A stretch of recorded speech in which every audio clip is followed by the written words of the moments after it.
Should you be supplementing with melatonin? In this video, what I'm going to do is take a look at some of the benefits and potential drawbacks associated with melatonin supplementation.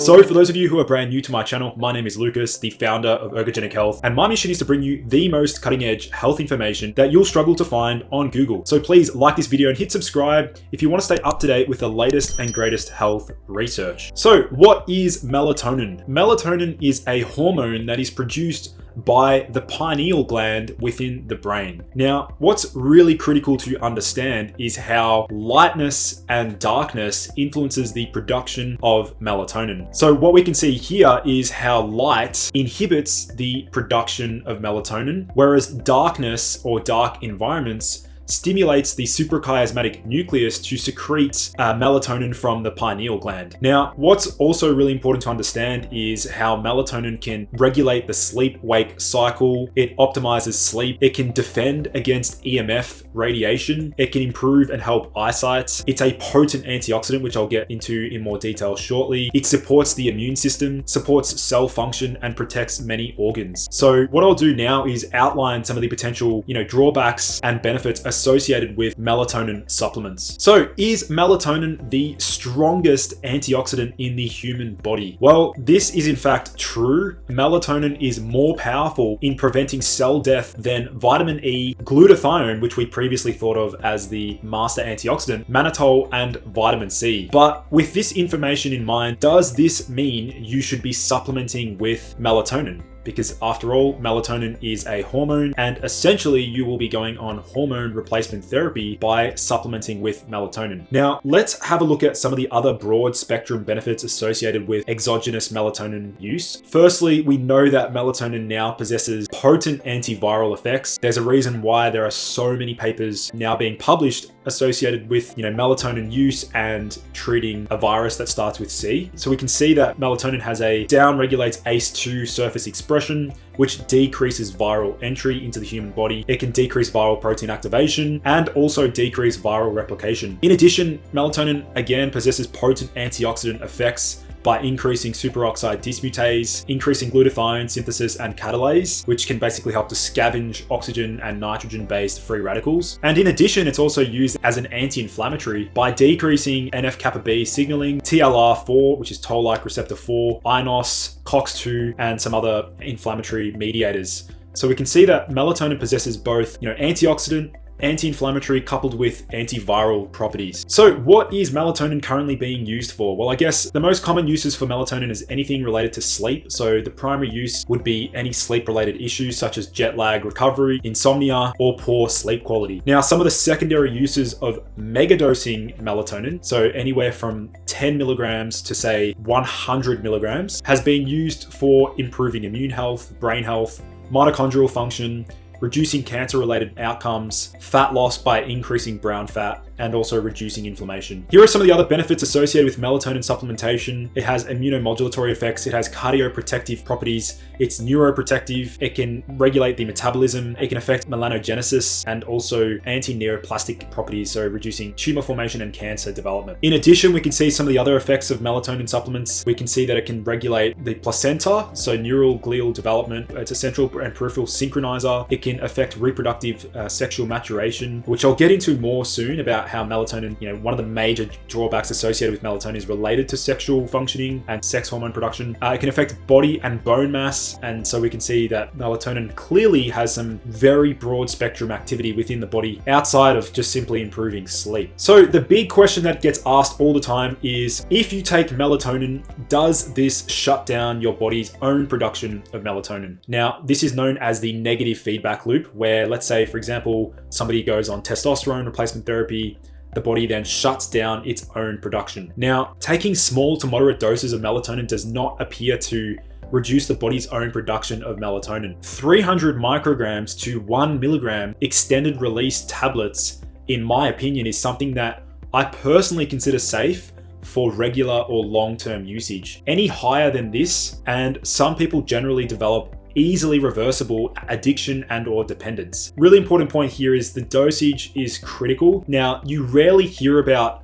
people who take melatonin in such low doses and then decide to stop abruptly, reporting a rebound insomnia or withdrawal effects. So at low doses, melatonin does not appear to be highly addictive. It may be slightly habit forming, but it does not appear to have any, down regulation on natural production, even after using, up to 1 milligram per day. So this is really critical to understand. Now I'd like to discuss some of the negatives associated with melatonin supplements. Now, this study here was titled "Melatonin administered in the afternoon decreases next day luteinizing hormone levels in men. Lack of antagonism by flumazenils." The authors noted that these data indicate that an evening melatonin administration decreases next day luteinizing hormone secretion in normal adult males without altering testosterone levels or the endogenous nocturnal melatonin secretory pattern. So firstly, they've said that melatonin supplementation does not affect endogenous nocturnal melatonin secretion.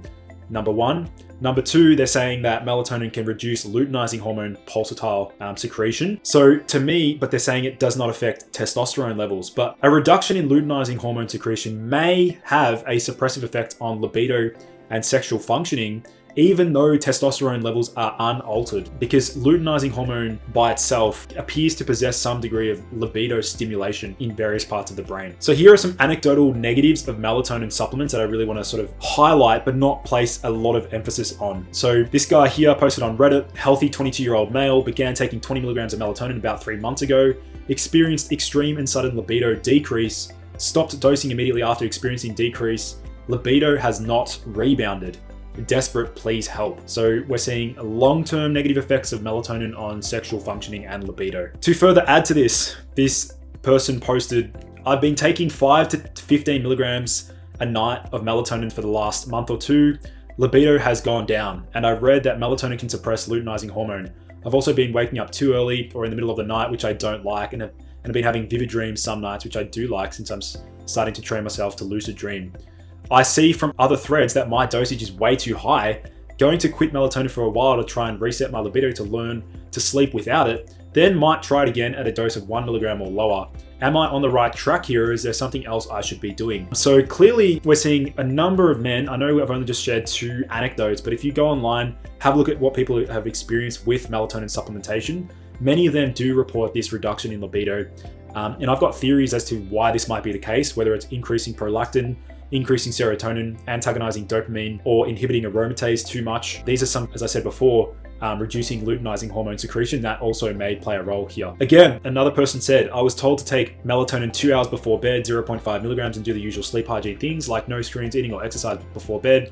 It put me to sleep, but I would wake up with the same level of tiredness, plus it reduced my libido, so I stopped taking it." Again, another anecdote. So this study here was titled "Melatonin Administration Alters Semen Quality in Healthy Men." This was a 6-month double-blind crossover study where men were given, there were only 8 men in the study, so it's quite a weak study, but they were given about 3 milligrams of melatonin, and this coincided with a decline in seminal plasma and serum estradiol with an increase in testosterone to E2 ratios. So 6 months after cessation of melatonin, sperm concentration and motility were normal in one man but remained abnormal in the other one with a still elevated testosterone to estradiol ratio. Our preliminary observations suggest that long-term melatonin administration is associated with a decreased semen quality in a number of healthy men, probably through the inhibition of aromatase at the testicular level. Again, very high doses of melatonin, which are now being used in breast cancer, having an anti-aromatase or inhibiting the aromatase enzyme at the testicular level. So practical application for melatonin usage. My stance here is minimal usage. We want to be using melatonin sparingly. However, in severe disease, sickness, or virus situations, then maybe you want to be leveraging melatonin's benefits under these circumstances. In addition, maybe following jet lag recovery, I'd consider using it to help resynchronize my circadian rhythm, and also by confirming your results through a Dutch test. So if you have a measured deficiency, then maybe supplementing with melatonin may be beneficial. And the final point I want to highlight is when not to take melatonin. So the most critical point to understand here is to not take melatonin after a late night out. So what I mean by this is, let's say you go out to a bar or a club or whatever, let's say you come home at like 1 a.m. or 2 a.m. and you want to find a way to quickly fall asleep. This is when you should not be using melatonin, because this will then train your body that 1 to 2 a.m. is the time that you want to be falling asleep the next day.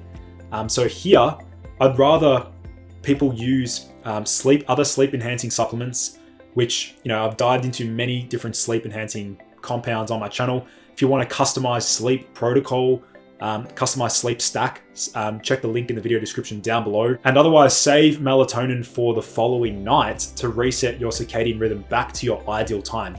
So that next day after you've been out, at about 8:30 p.m. or 9 p.m., you have melatonin to then reset your circadian rhythm. So hopefully you learned something new in this video. Hopefully this was a really extensive video on melatonin. If you did enjoy it, please do like the video and drop a comment down below. Have you used melatonin? How do you respond? Drop a comment down below. Otherwise, guys, I look forward to seeing you in the next video.